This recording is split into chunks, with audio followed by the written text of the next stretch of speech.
In an interview where I barely managed to hold my own, we met up with Lindsay Jang and Peggy at Grassroots Pantry to debate if the food and beverage world is still a man-dominated domain. Is it still a testosterone-charged place? Jason also caught up with visiting mixologist Natasha David at the Mo Bar to see if the bar world is any different. I would personally say that I think in order to get anywhere at a top or high level, it takes a lot of dedication and hours no matter what industry you're in. And restaurant, hospitality, food and beverage specifically is a lot of hours. You know, like you're working 12 to 14 hour days. It's not pretty. You're on your feet the whole time. And I think that a lot of people, either you get exhausted by it very quickly if you're not passionate about it. And I think that's where, like in any job, you either decide to go the easy route or you figure that the longer you're determined or the longer you stay focused on it, the easier it may get. Do you think that applies to both kitchens and front of house? Because in the front of house, traditionally there are more women that work in there. Sure. And they're putting in the same amount of hours, they're just not rising through the ranks as quickly or as deservedly as they should. It does take more skills, I think, in the back of house. It's a skill set that you have to train over the years, whereas the front of house, people come and go really quickly. It's physically demanding just as much as the kitchen. Also, you test your emotional intelligence constantly, so it's something that where if you're bashed, you just have to face it and be like, fuck it, you know. And do you think that there's a line that is difficult to define between chivalry and chauvinism when it comes to, say, a 25 kilogram bag of rice? Do you think a male chef should say to a female chef, let me carry that for you, and would you be offended, or do you think it's just the way it is? I think it's nice. It's really nice. I appreciate the chivalry, but I also want to be the one to be like, hey, I can do that too, you know? Yeah. Sure. And have you found it a challenge being a chef in Hong Kong?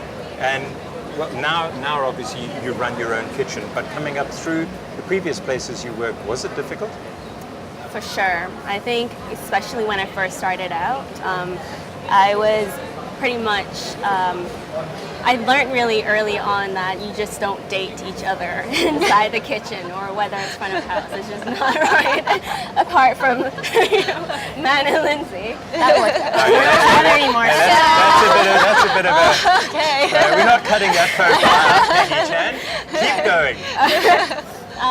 Yeah, it just doesn't work. I mean, like, I think head chefs really protect their, head chefs as well, their cuisine chefs. So they kind of just make sure that, for me, in that case, when I was 20 years old, they pretty much next month, they just cut me off the schedule without notice, and I had no idea what was going on, and that taught me a lesson. It's like, So is keep that kind of separate. the boys club thing, like men protect, like the guys kind of protecting other guys? Yeah, I think so. Yeah. So does that mean that women have to be like extra tough if they want to survive in the industry? Or, there's a lot of women who are passionate about food, obviously, but it just seems that it's not as well represented on the industry side. I think that, in hospitality, especially if you go through the ranks in, say, like in France or like New York or like London, where hospitality is very antiquated and traditional in certain senses, I think that you have to prove yourself because the maitre d's and the executive chefs have always been men, right? The kitchen is known, you can correct me if I'm wrong, for being like lewd, and you talk about, gross things and, and especially in the US, human resources and HR, sexual harassment, lawsuits, and all that stuff are very real. I would dispute. I've worked with a female chef before, and she gave it out as good as any of the men I've ever seen. She probably had to. Yeah. She probably learned the hard way. She thought, if I have to survive here, I have to, And I don't think Angela Harnett or any other of the women that have risen to the top, they're not soft. That's for sure. Absolutely. And they can't be, actually. To get to that level, they have to be tough. So given all the, the barriers to entry, do you think it actually matters that there aren't many women up at the top, or, I feel like there's more and more. I think at the end of the day, it's like being a doctor or a lawyer. not that I'm saying I'm a doctor or Yeah, lawyer, yeah, yeah. but like any sort of Industry that was- profession that yeah. requires a lot of time and effort to, I guess, be the Successful, best. yeah. You have like that. A lot of time you're sacrificing maybe getting married or having children, and that will change. Like I know there's doctorate programs that actually accept less women because they know they may lose a percentage of them to, raising a family. Whether that's fair or not, I don't know. But I think that's also a reason that you see less. You have to choose, Yeah. and the hours are not conducive to being at home and cooking for your family and putting your kids to bed at night. Yeah. So I think there's a balance that, not unfortunately, that's innately and human nature. That's what we do. If you want to, Yeah. focus on your passion. And I think that'll apply to quite a few careers. I know Yeah. lawyers that are female and they will still work 16-hour days, and that's no different from those in our industry. And do you think that the changes are coming quick enough? I think I don't know if there's a quicker way or not so quick way. I don't think there's a metric system to it, but I think people are more in tune with, the whole farm to table movement, and in tune with cooking is actually predominantly before in the olden days. With our moms cook for us, so it is a mother kind of job, a motherly job. It's a nurturing job. So I think it's just natural to us to do it. So. I think what happens in Hong Kong quite often is that females who do go into the kitchens are either relegated to the salad section or to the dessert section. They very rarely go into the hot section, which is a male-dominated area.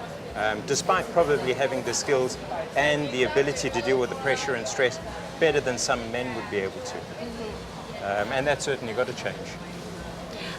Do you think that you would have gotten more recognition or more opportunities if you were male? No? No. So it's just, you work hard. I and think that's it's you it's get even better recognized. to shine out from the crowd. Be something different.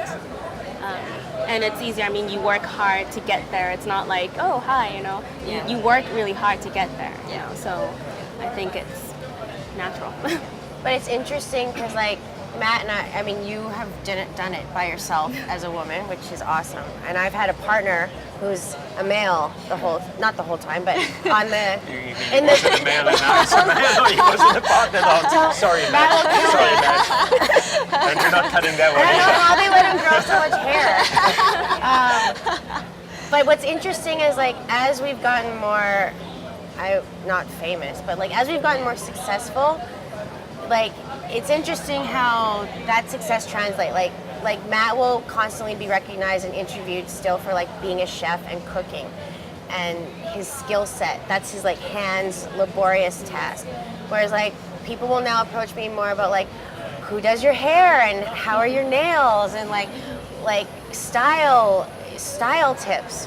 Which is I am not in fashion. I've never been in fashion, but it's interesting that like how it starts to separate, and that's just from like a PR point of view and not for anything that we put out there. And you're not driving that yourself. Not it's at all, just the press that are looking it's the for that press angle. that are like whatever, and then they sort of shape it that way, and naturally that becomes a more feminine aspect no matter what. Even if I was in the kitchen, I'm sure you get asked the same things, So it's just interesting how you get stereotyped regardless of what you're doing. Do you think that society has a role to play, and the media has a role to play in like pushing more, gender neutral or equal things out there to help people understand that actually, this industry is for a chef can be a woman, and an executive chef at a big hotel or owning their own restaurant can be a woman. Like, is the media supposed to help? Like, do you think the media can help? That's a good question. Does Hong Kong have one executive female chef at a hotel? Well, Susanna, no, she's not exec, but Susanna, that's going to be cut off. Okay, Susanna from Four Seasons at the Lounge, she's been there since the beginning. But I hardly ever seen her in like magazines or anything like Right. that. Like, it just seems like there's a natural gravitation towards you know, They want a male figure to Yeah, be up the there. male- Or, yeah. And like, I mean, you're like beautiful, very feminine, right? Or if you look at like American or Australian television, Top Chef, any of those, even though they have the skill set, I don't know if they cast that way, but these women are clearly like lesbians, which is fine. Which it's is fine, absolutely but it's fine. just the stereotype, But it's right? like- Yeah, it's the stereotype. And if they're not, then they're very much directed or story edited into being very emotional, and they get cut from the team very quickly. That's true. So I don't know if that's how they direct it, how they edit it, how they cast for it. It might be, but it's very like it's very Skewed one-sided, you know. It certainly doesn't represent the industry. You're about as feminine as you can get, but also as tough as you can get when you need to run your business, and that's the way it should be. Yeah. I would hope that in Hong Kong we get to the point where it doesn't matter whether you're male or you're female, and you run a kitchen and you're respected for doing it. That it can't be too far off, especially if we want to be seen like New York, London, Paris, or Yeah. Australia. This is for sure. So, do you think that men can do anything? Like the guys who work in the kitchen now or in F&B now, can they somehow be more accommodating, or you know, somehow have a more equal workplace in mind? Can they do anything? I think there's an underlying message here. I think men are actually afraid that women will be better than them when it comes to whether you're in front of house or the kitchen. I don't know which Because to side be of the line honest, I need to be on this one. I think I need to jump in there and defend men, actually. But carry on. because if we fight through all that pain and all that physical, emotional crap, we can be 100 times better than men. And I think it's, Oh, easy on you. and so there is. You know, I don't know if it's something that the male figure can help. You know, it's always nice to have mentors, but at the same time, you can be a women mentor to a male figure. You know? Yeah. I think it's the responsibility of the executive chefs and of the management to make sure that equal opportunities exist for everybody in the kitchen, irrespective of anything. And I think also brigades, they should actually enforce rules that if you work on the salad section, whether you're a man or a woman or whatever, you actually have to go and work in the hot section, and you have to go and work in the pastry and all of those things, irrespective. It shouldn't just be, oh no, this is for these people and this is for those people. That'll certainly make things better. I think, well, the reason why I think it's really important that you're in the conversation is that an equal working environment cannot be built by women alone. It's not a women's fight, it's everyone's fight. Sure. You know, we all have to work together, and women are half the population. It's just stupid not to, you know, use our skills, and I'm sure you guys agree as well. So I think that's all we've got. Thank you time very much for today. taking the time to chat to us today. Thank you. Thank you. And that's the end of our segment today. Thanks for joining us. Bye-bye.